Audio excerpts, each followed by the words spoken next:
Okay, so for anyone who watched the first episode of Blue Lock, we were introduced to one of Japan's rising prodigies, Ryusuke Kira.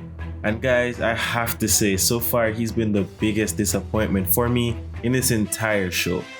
So in the first episode, Ryusuke is seen playing against our main character, Isagi, and he scores the final goal against Isagi's team, ending the match at 2-0. Just like our protagonist, Kira also receives an invitation to the Blue Lock program.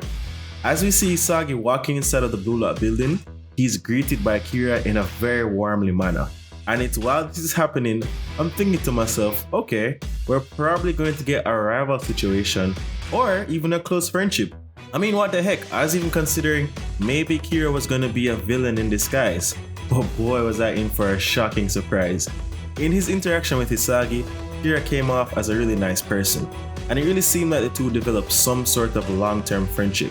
But fast forward inside and we see Igo delivering his infamous speech where he basically tells all the potential strikers that their ideas have been wrong this entire time, and if they truly want to be world-class strikers, they need to throw away any false dreams, going back to the roots and focusing on the core of the game, which is simply about scoring goals. These ideals come to a clash with Kira as he shows that he's totally in disapproval. Kira believes that his high school team is his main priority, especially since they'll be participating in the nationals.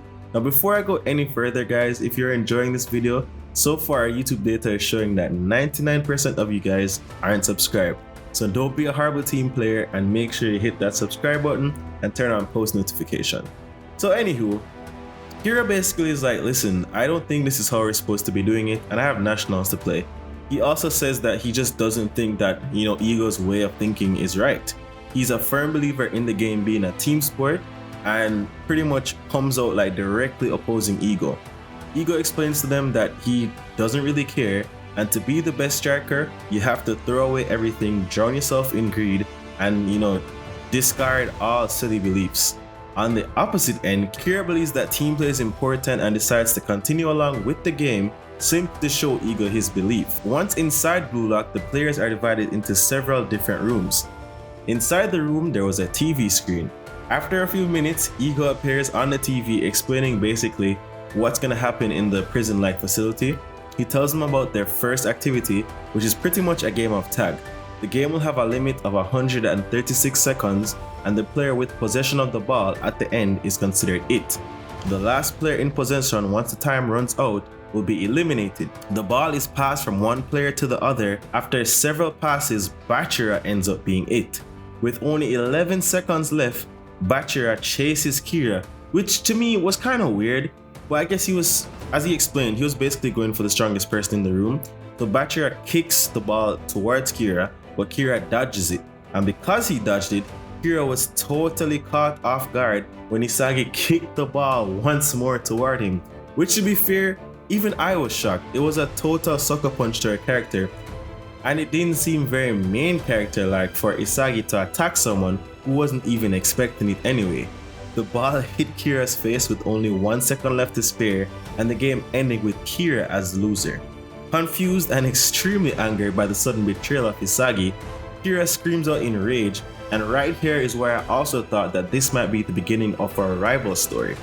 But again, definitely wrong. Kira believed that he was more worthy of staying than Isagi or Igagaru. I'm not even sure I'm pronouncing his name right, but honestly, I won't even go into that guy because I don't even know why he's there anyway. I agree. Igo then explains the similarities between the game of tag and football.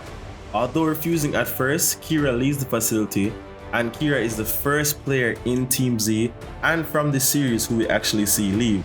Now this is where I have to really express my disappointment.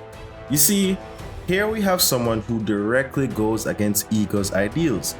Unlike our protagonist Isagi, who was basically inspired by Igo's speech, Kira does not conform to the logic of Blue Lock. In fact, he sees everything about Blue Lock as morally wrong. And I think it would have been a very interesting development to watch as Kira navigates himself throughout the program. Whether he would have eventually proved his way and showed that his style of play was superior, or if he would eventually get lost in the Blue Lock way of life, it would have been really nice to see him struggle with that internally and externally, and especially because his ideas would conflict with Isagi. He just seemed to be much more of a perfect rival for our main character, especially more than his current one, Rin. While I absolutely love Rin is a very cool character. He's pretty much a football version of Sasuke. But I mean, with Kira, we had an actual player who was morally superior to our main character.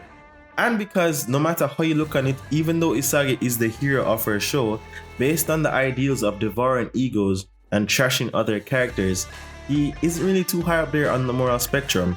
But to be honest, this was fine for me. I just would have really loved to see a clashing of ideals more. I think Kira truly had the potential to rival Isagi, especially after being played dirty the way he was. I feel like right then would have been the perfect moment for Kira to become an absolute nightmare and truly grow into his villain era. Now, to be fair, the manga is still young, so who knows what could happen, but in the future definitely I think there's a lot of missed potential for Kira.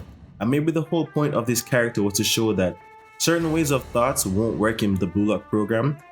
But I have to say, I really would have loved to watch his character navigate and just go through his overall struggle with his morals and see how that would take place and basically how that would affect Isagi and everybody else. So I mean, let me know what you guys think in the comments, but definitely for me guys, I think that was like a huge disappointment.